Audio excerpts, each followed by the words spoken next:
You're listening to Rebel Spirituality with me, Sam Goldfinch. Here's the truth. Wisdom doesn't follow rules. So each week we're going to explore what it means to wake up your way so you can live a more peaceful, creative and inspired life no matter your circumstances. It's time to blaze your unique path to truth. Hey Rebel friends. Okay, today we're going to talk about fear. And I'm going to share a little bit about my personal story with it. And maybe it would be important just before we start that to kind of draw a distinction between fear and anxiety, right? Because I think this is important because the fear response in us is very, very powerful. Like that, we don't want to get rid of that. You know, if we're getting chased by an animal, like we want to have that fear response to help us climb a tree or whatever it is that we need to do in order to get away and keep ourselves safe, right? And so for me, fear is the response to a real and true threat to life in the moment, right? So the car's coming towards you and you're like, fuck, and you get out the way of the car, okay? Anxiety and worry responses, these kinds of things, we are triggering that same system, that same stress response system, which is incredibly wise and amazing, right? But we're triggering it through perceived threat of something that's happening in the future. It's kind of imagined. We may be using our imagination to scare ourselves. And this was something that I did for the longest time, right? So I just want to draw that distinction here, that what I'm talking about here, when I say fear in this sense, I'm not talking about that real in the moment fear. I'm talking about these kind of anxiety responses that many of us might be aware of. So so here's kind of how my story and relationship with anxiety or feeling scared has kind of been through my life, right? So when I was a young kid, this was completely unconscious, obviously, but I felt anxiety a lot. That's how it felt to me.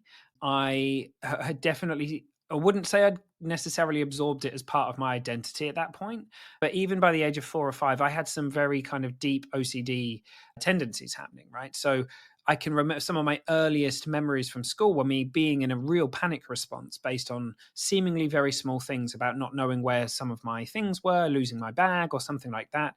And then teachers having to kind of try and calm me down and me having these kind of like very repetitive thoughts. And so I think there were a number of things going on, but later on in my schooling years as well, I had a couple of years of being bullied and kind of very much looking over my shoulder quite literally a lot of the time. And OCD really ramped up for me. And I think at that point in time, it was me trying to gain control over the world out there because I just didn't really feel like I had any. So at the time it was very intense for me. Like I couldn't read many books. I had because I was fearful of what would happen because of the themes in the book. Like the depth of my kind of thinking around this and the rituals and everything I needed to go through were quite strong at that point. And yeah, so my relationship with kind of acute anxiety was very for me in my mind anyway, was very real and very rich for me at that point in time. And yeah, like as I grew into my teenage years, I probably started to identify with that and started to say to people, I think I'm an anxious person. All right. I had sort of made it a statement of identity. And I started drinking alcohol, and that seemingly gave me this perceived benefit of me feeling a little bit less anxious. I could take a bit of an inhale and an exhale and think, I can just be kind of like a kid and not have to kind of, worry so much. So I started drinking quite young and became, and it seemingly had that kind of benefit to it, right? It's a story for another day. There's a lot that we could unpick there. But really my relationship at that point with fear, worry, anxiety was, I really don't want this in my system. I just want to do anything I can to try and get rid of it, right? So when I left home and went to university, at that point, drugs and alcohol became just a very kind of familiar, like a friend, basically, something I could use to try and manage my anxiety, right? And it was interesting because at that time I then became very involved, or very interested was maybe a much better word, in spirituality and self-help and personal development and everything. And so all through my 20s and over the course of that time, I started to really learn stuff, and I read The Power of Now, and I had some big insights and started to really see that, I'm not my anxiety. Like I have feelings of this, but it's not who I am. And that was a game-changing insight for me. And so what happened was I shifted from wanting to kind of get away from fear and anxiety as much as I could. And in a strange way, I kind of moved a little bit more into the kind of feel the fear and do it anyway camp. I read in all these books, fear is a fantastic thing to move towards because it's letting you know that there's growth there. And that was a really powerful thing for me to kind of see, right? I was like, okay, it wasn't even feel the fear and do it anyway. It was find the fear and do that. I'm going to orient towards the fear that I have because that's where I'm going to grow. And what I realized in that moment was, well, I think that there's very likely a part of me that is scared to grow and evolve. I want to get out my comfort zone. And so it's bringing up this kind of fear. And actually, like, it's a really powerful signal to say, go and have a look over here, right? So I moved from don't go there, fear is a don't go there, to there's probably something there for you, right? And I realized only like a few weeks ago, I had been relating to that as basically the end of I was like, that's the end of the map. There isn't anything beyond that, right? And I've even written a few things over the course of the last sort of year or two, kind of talking about that relationship to fear and how it's a wonderful friend and how it's almost like kind of like the landing lights for a plane that are guiding us towards powerful things. And I think at a certain level of understanding and consciousness, I think that's kind of true. And as I say, it's very helpful for me. And it's not like I was constantly in fear and constantly seeking these things out, but it did help me to get out my comfort zone and push into some very powerful experiences for myself and lots of personal growth, right? And then the other week I had an insight, which was, oh, holy shit. Of course, there's stuff beyond that, right? Like, that's not reality. That's my thought created guess as to like where the end of the map is. And for a second in a coaching session, I fell off the map and I didn't necessarily even need to know what was there or anything, but it was just this question of like, whoa, what's beyond that? I moved from don't go towards fear to move towards fear. Like, I wonder what's beyond that, because there are times in my life where I think the fear is kind of quite, I guess I don't really know how to put this, kind of quite rich, and it doesn't feel that troubling. And there are times where it just feels like unnecessary, where I'm kind of stirring stuff up and I wonder whether I need to.